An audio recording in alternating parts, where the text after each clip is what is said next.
जो एक बार फिर स्वागत है आपके अपने यूट्यूब चैनल फिजिक्स की आत्मा पर। और ये जो पेपर मैं आपको दे रहा हूँ उपलब्ध करवा रहा हूँ सॉल्यूशन के साथ, कक्षा 12वीं अर्धवार्षिक परीक्षा जो 2024-25 की आपकी होने वाली है उसका ये पेपर है। और यहाँ से मैं आपको यदि ये पेपर आप करके जाते हैं पूरा कंप्लीट, तो लगभग यहाँ से 60 से लेकर आप 62 नंबर आराम से प्राप्त कर सकते हैं। तो इस पेपर को आप एग्ज़ाम से पहले एक बार ज़रूर देखना, क्योंकि बहुत ही महत्वपूर्ण क्वेश्चन इसमें दिए हुए हैं। तो यहाँ पे देखते हैं हम सबसे पहले सही विकल्प देखिए यहाँ पे। तो सही विकल्प जो है, पहला सही विकल्प है गैसों की द्रव विलेयता का नियम किसने दिया था, तो ये आपको याद होना चाहिए, हेनरी ने दिया था। उसके बाद अगला क्वेश्चन है यहाँ पर CuNH3SO4 में Cu का समन्वय संख्या। तो समन्वय संख्या जो आपका लिगेंड होता है उसके पास वाली संख्या समन्वय संख्या होती है, तो यहाँ पर समन्वय संख्या कितना होगा, समन्वय संख्या होगी यहाँ पर 4। फिर उसके बाद है Fe2+ आयन में अयुग्मित इलेक्ट्रॉन की संख्या कितनी होती है, तो इसमें जो अयुग्मित इलेक्ट्रॉन है उनकी संख्या रहेगी कितनी, 4 रहेगी। ओके, नेक्स्ट क्वेश्चन आपका, निम्न में से कौन फ्रेयॉन के नाम से जाना जाता है जो कि प्रसिद्ध प्रशीतक के रूप में प्रयुक्त होता है, तो ये याद रखना CCl2F2 क्लोरोफ्लोरोकार्बन जो होता है उसको फ्रेयॉन के नाम से जाना जाता है। पीतल कैसा होता था सभी को पता है, पीतल ठोस विलयन होता है। उसके बाद है आयोडीन तथा NOH निम्न के साथ आयोडोफॉर्म देगा। तो आयोडीन तथा NOH निम्न के साथ आयोडोफॉर्म देगा, तो ये देता है C2H5OH, यानी कि एल्कोहल के साथ ये देता है आयोडोफॉर्म। ओके, अंतः संक्रमण तत्व है, तो इसमें से आपको बताना है अंतः संक्रमण तत्व।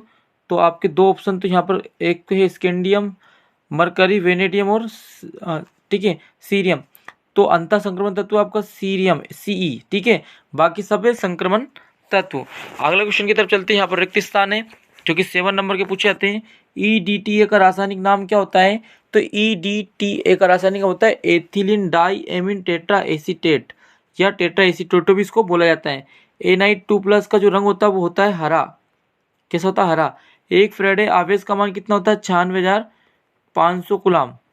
सभी प्राथमिक एमीन परीक्षण देते हैं, तो जो सभी प्राथमिक एमीन होते हैं ये कैसा परीक्षण देते हैं, तो आइसोसाइनाइड परीक्षण देते हैं। ओके, आइसोसाइनाइड परीक्षण देते हैं। फिर अगला क्वेश्चन है, मानक हाइड्रोजन इलेक्ट्रोड विभव का मान कितना होता है, तो ये होता है कितना होता है, 0 वोल्ट। कितना होता है विभव का मान, 0 होता है।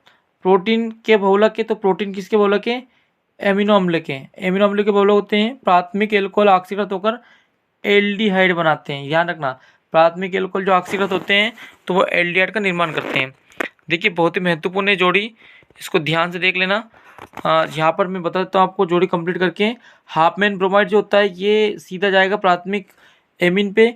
दूध की शर्करा जो होती है वो होता है, इसका फॉर्मूला होता है C12, सॉरी रॉन्ग बता दिया मैंने आपको।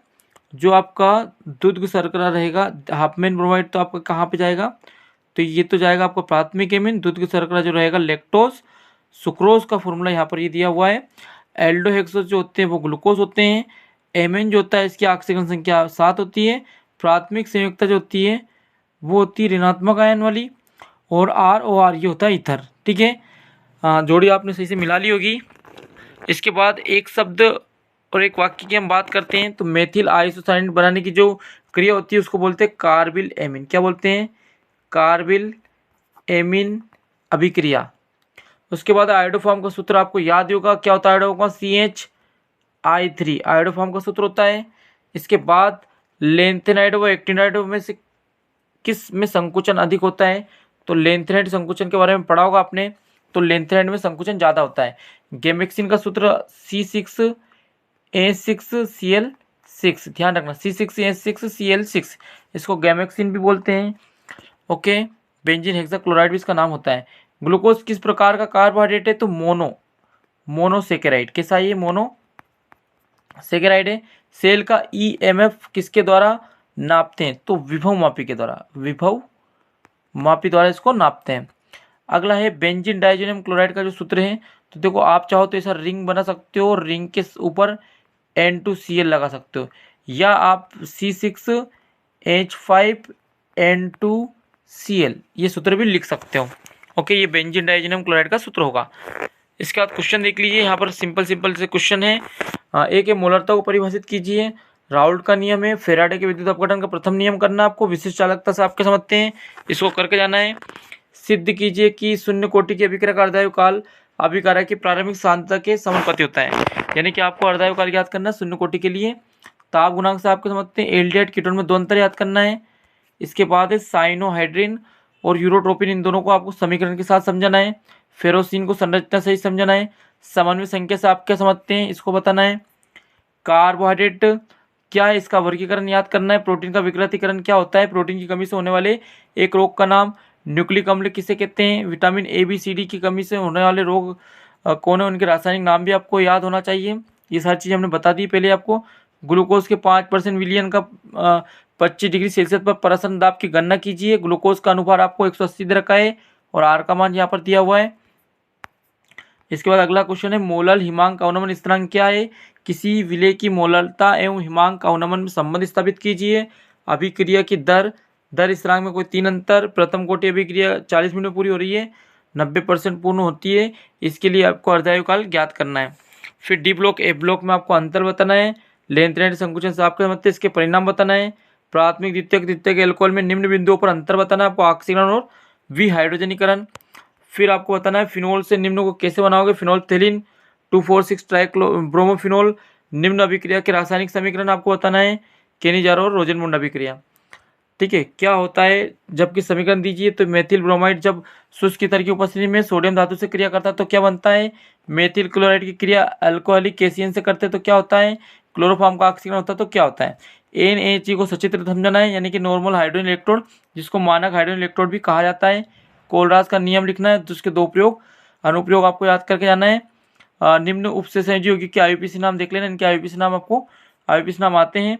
उसके बाद इसके अथवा में आयनन संवेदक क्या है, उदाहरण देना है। क्लेट से आपके समझते हैं, उदाहरण देना है। धनात्मक तथा ऋणात्मक विचलन में अंतर बताना है। राउल्ट का नियम बताना है, इसका गणितीय व्यंजक बताना है। उसके बाद है निम्न अभिक्रियाओं को रासायनिक समीकरण सहित लिखना आपको। DDT फ्रियोन, रायमंड टिफन और कोल्बे अभिक्रिया। तो बच्चों ये जो पेपर बनाया हमने बहुत ही महत्वपूर्ण, आपको पता ही है हम हर एग्ज़ाम से पहले एक आपको सटीक पेपर देते हैं जिसमें से बहुत सारे क्वेश्चन आपको एग्ज़ाम में देखने को मिले हैं, हर बार मिलते हैं। इस बार भी आपको कुछ ऐसा ही होगा। इसको यदि आपने कर लिया तो ये मान लीजिए कि आपके जो पेपर है बहुत ही अच्छा जाने वाला है। तो ये पूरा पेपर आप करना। इसके बाद जो भी पेपर आने वाला है उसका हम पूरा सॉल्यूशन आपको फिजिक्स की आत्मा यूट्यूब चैनल पर सबसे पहले सटीक सॉल्यूशन आपको उपलब्ध करवा देंगे। जो भी बच्चे नए जुड़ रहे हैं हमारे साथ अभी, तो वो बच्चे चैनल को सब्सक्राइब कर लें ताकि आपको महत्वपूर्ण और भी जो पेपर होने वाले हैं उनका सॉल्यूशन और संभावित जो पेपर होते हैं वो आपको समय समय पर मिलते रहें। धन्यवाद।